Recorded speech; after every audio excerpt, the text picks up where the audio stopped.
Hey everybody, let's talk about something that honestly doesn't get nearly enough attention in sport performance, and that's the hidden cost of air travel. Now, I would know this. I'm flying here shortly in less than, we're going to be on a plane in about 5 a.m. come tomorrow morning, right? And you know what I mean. We spend so much time obsessing over what happens in the gym, in the weight room, on the basketball court. We're analyzing game film, and we oftentimes forget, what about those crucial hours at 30,000 feet in the air, right? And when you're working with teams that rack up thousands of flight miles every single season, especially in college women's basketball, where you're literally flying from coast to coast just to play a basketball game, you quickly realize that something is missing, right? The road doesn't just always test your mental toughness, it tests your entire physiology. And so today I kind of want to jump into discussing some of the steps that I take to try to mitigate the stress of traveling. And that's the thing I think most people miss. Flying isn't neutral. It doesn't just cost us nothing. It's not just some inconvenient pause between basketball games. Flying is actually a physiological event. It's a stressor that changes everything from how hydrated we are to how ready your immune system is to how your sleep quality will be the next day or your heart rate variability. Athletes step onto that plane feeling fresh, but rarely do they ever step off the plane feeling the same way. And if you think that you can just walk straight from the gate to the basketball court without paying some type of price for it, well, we're wrong, right? The performance data often tells a much different story. Think about it. You've got compressed cabin air, right? You got recycled air, you got altered air pressure. You're barely moving for hours on the plane. The environment is bone dry. Time zones are all messed up. And good luck finding decent food or staying properly hydrated on an airplane, right? Now, each one of those things alone is disruptive, but you stack them all together, and that's where flying over multiple flights, maybe in a given week, every month, or multiple flights every month, that's where everything really compounds and really stacks up against us. That becomes a real performance threat that's hiding, quite frankly, in plain sight for us. So let me hit you with some numbers that you might be surprised by, right? Research shows that when you cross multiple time zones, especially flying east, you see significant drops in reaction time, sleep quality, and your hormonal balance gets completely thrown off. Your melatonin secretion goes haywire. Cortisol spikes at the wrong time. And if your team isn't sleeping well on the road, I guarantee you they're not recovering well either, right? There's something missing there. So you add in the fact that you're usually crammed into those upright seats. Maybe you're wedged between duffel bags and backpacks. It's no wonder you start to see sluggish movement patterns the day after you travel. So here's where I think performance professionals need to shift their mindset. Air travel isn't just a logistical detail. It's actually part of your training environment, right? We as coaches, we plan deloads. We plan out our lifts, our sprint cycles. We map out nutrition cycles, supplement timing. Why don't we build flight protocols the same way? And that's exactly what I'm going to dive into today. I want to break down that overlooked but high impact strategy that can support athlete performance through the entire travel experience, before you board, while you're in the air, and when you land. So we'll explore some science-backed approaches that the best performance coaches are using to tip the scales back in their favor. And here's what I love most about all of this, right? These aren't expensive gadgets. They're not complicated protocols. Some of the most effective interventions cost less than a pair of socks. And that's what makes them so exciting, right? Is that anybody, quite frankly, anybody can utilize these strategies anytime you want to. Whether you're a strength coach flying back from an away game, a sports scientist trying to build better monitoring systems, or just somebody who feels absolutely wrecked after every cross-country flight, what you're about to learn can make a real big difference. So let's talk about the first strategy, eye masks, right? They are probably the simplest sleep hack you're probably ignoring. So I wanted to start with this, right? something that's so embarrassingly simple, the eye mask. Listen, I know it's not flashy. It doesn't connect to your phone, although mine kind of does. I'll show it to you here momentarily. And it's definitely not marketed like some revolutionary performance gadget that sports scientists are using, right? But don't let that fool you, because when it comes to improving sleep quality during flights, eye masks actually pack a surprisingly powerful punch. Here's the science. Your sleep is controlled by circadian rhythms, and those are roughly 24-hour cycles that tell you when to feel alert and when to feel tired. And one of the biggest drivers of these rhythms, it's light. And it's not just sunlight, but any light exposure. And that includes overhead cabin lights, right? That you might flip on when you're traveling at night, or maybe the person sitting next to you flips it on, right? It's that glow from your phone or your devices, your MacBook, your iPhone, that ambient LED light from the aisle, all of it matters, right? So what light does, especially blue light, it suppresses melatonin production. And that melatonin is that hormone that basically tells your brain, hey, it's time to wind down. So when you're flying at night with ambient light everywhere, or you're staring at a screen inches from your face, your body gets mixed messages, right? Signals. It thinks it's still daylight or daytime, and it delays all of those neurochemicals that you actually need to fall asleep. This is where that humble eye mask actually comes in. By blocking light, especially from above, and your peripheral vision, eye masks help create darkness that your brain needs to shift into that sleep mode.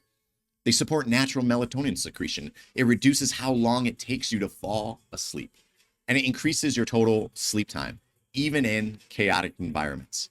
And look, this isn't just about comfort, right? You don't have to be posh or a celebrity to wear an eye mask on a plane, right? There's real research behind this. Several studies have shown that using eye masks and earplugs in disruptive environments significantly improves our rapid eye movement sleep, REM sleep, and overall sleep quality. One study in Chronobiological International found that eye masks can enhance sleep quality during flights and even help reduce jet lag symptoms. Now, when we're talking about performance, and whether you're an athlete trying to recover from a tough road game or a coach who just needs to be sharp when breaking down the next day's film, this kind of sleep hygiene, it matters. Sleep isn't rest, right? It's when your body processes recovery. It rebalances hormones. It resets your central nervous system. It even consolidates muscle memory. So here's a practical tip. Not all eye masks are created equal. Those thin, flimsy ones they hand out when you're sitting in coach, they don't oftentimes cut it. They let in too much light. And if you move your head even slightly wrong, they shift or they fall off.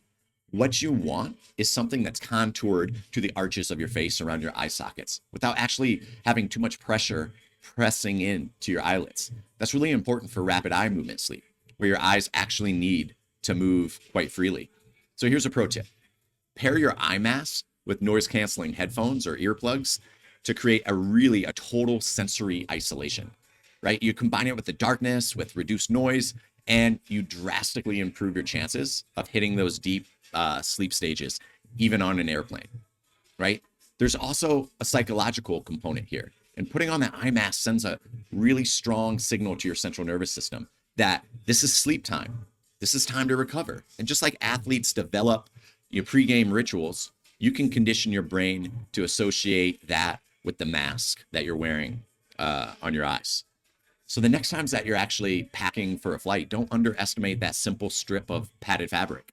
And it might not seem like it's overly complex or anything, but if sleep is the foundation of recovery, and we all know it is, then the eye mask is actually one of your first building blocks. Now, that said, I actually use the Manta Sleep eye mask. So this is one that connects to your phone. And this one has little ear speakers right here. So it Bluetooths to your phone. You can listen to music while your eyes are covered. It's an amazing product. I'm not sponsored by any means through them. I just use it and have used it with our women's basketball team. An amazing product. Now, shifting gears a little bit here, the next thing I kind of wanted to talk about is, listen, it's blue light blocking glasses. Now, you could think, hey, Adam, you look like a weirdo wearing your red hue blue light blocking glasses, but they are, quite frankly, your circadian rhythm's best friend. So let's build on that foundation. Let's talk about what these blue light blocking glasses are.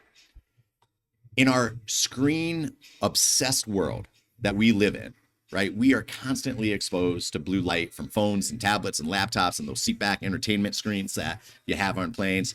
And while blue light is actually great during the day for keeping us alert, it becomes a problem when we're actually trying to wind down, like a night flight from one destination to another. So what's happening is that blue light is high energy visible light that plays a crucial role in regulating our sleep and wake cycles. And during daylight hours, it boosts our alertness. It helps our cognitive function. But when you're exposed to it in the evenings, especially during those late flights, it suppresses that melatonin production, and it can seriously mess with your ability to fall asleep.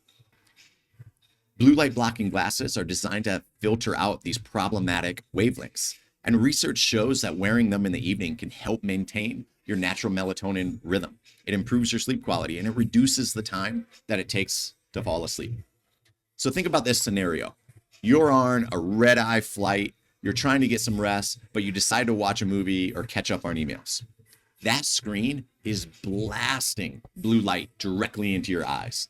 And it's essentially telling your brain to stay awake. Pop on some blue light blocking glasses though, and you can still be productive without completely sabotaging your sleep, right? And that's a win-win for if you need to be productive, but also make sure that you're getting some great quality sleep when it comes time to actually lay down and fall asleep. So for athletes who are often having evening training sessions or late night games and having to fly back home, followed by maybe game film the next day, this becomes even more important because you're getting significant blue light exposure right when your body is ready and trying to ramp up that melatonin production. So this practical application is so straightforward.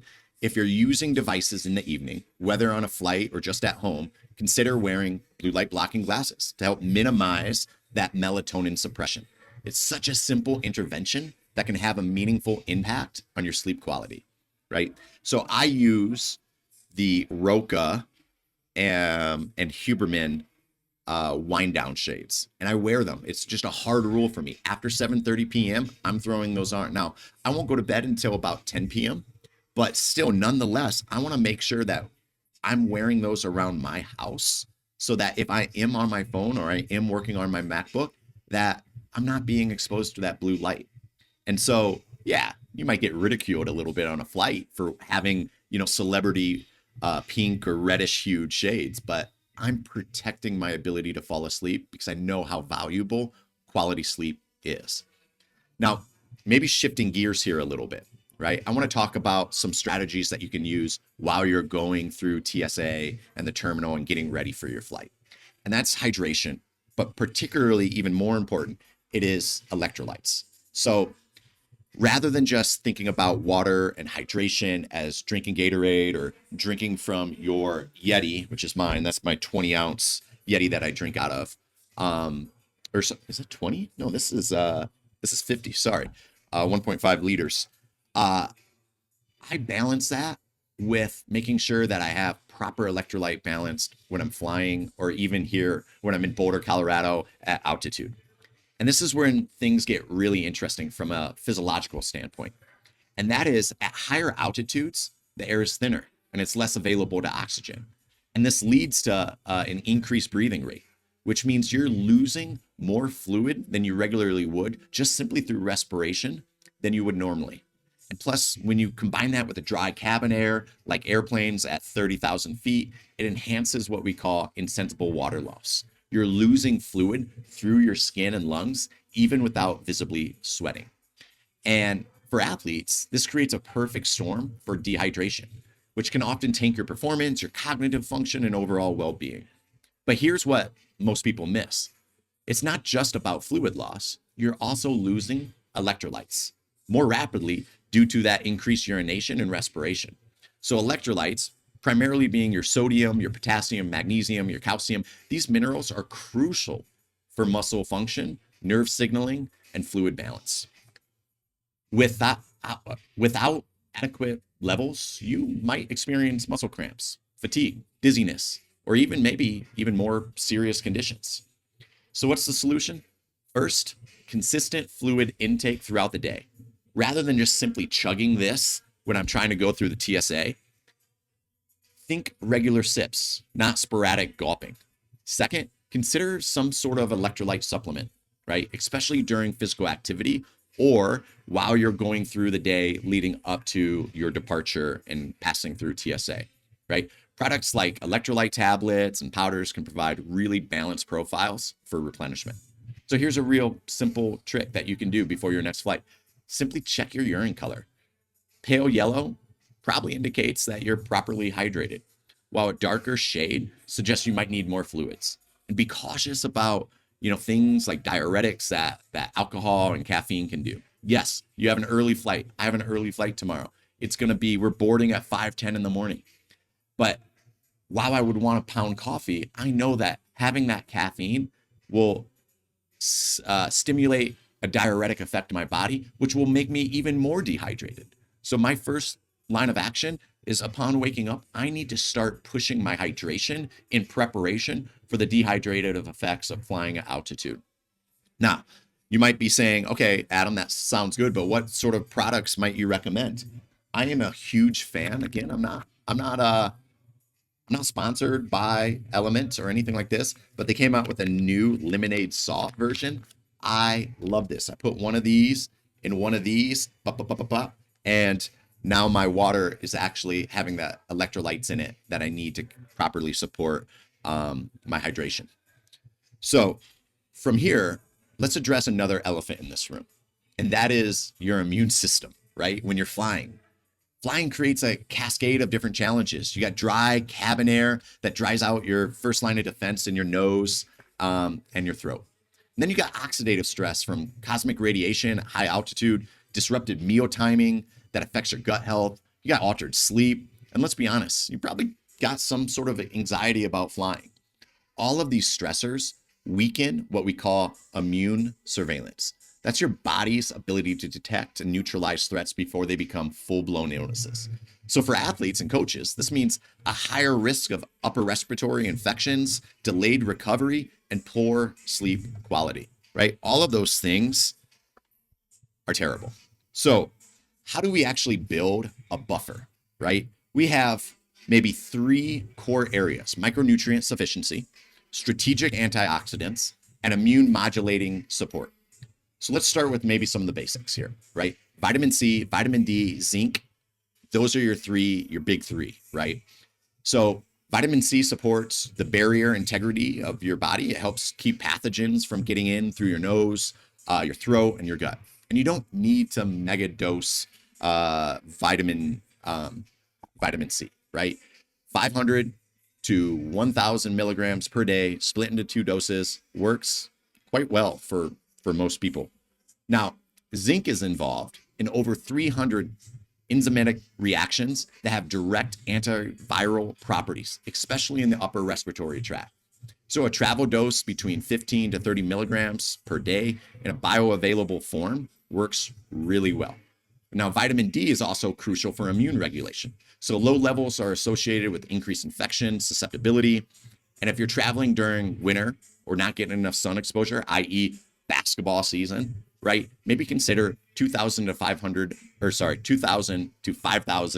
IU per day. That would be the starting sort of recommendation. Now, there are some targeted antioxidants like NAC. It's a precursor to glutathione, your body's master antioxidant, and that seems to help combat the oxidative stress of air travel. So 600 to 1,200 milligrams per day in the 48-hour window leading up to flights can be really beneficial. So these are just some things that you might be able to use to really try to have some combative effects to the delirious effects of flying, right? But also remember, don't forget your gut. Over 70% of your immune cells are housed in your gut, and they're associated with your lymphoid tissue. So your gut health directly affects your systemic immunity. So a shelf-stable probiotic with a good strains, right, can actually help maintain your microbiome diversity when your diet and your sleep are disrupted.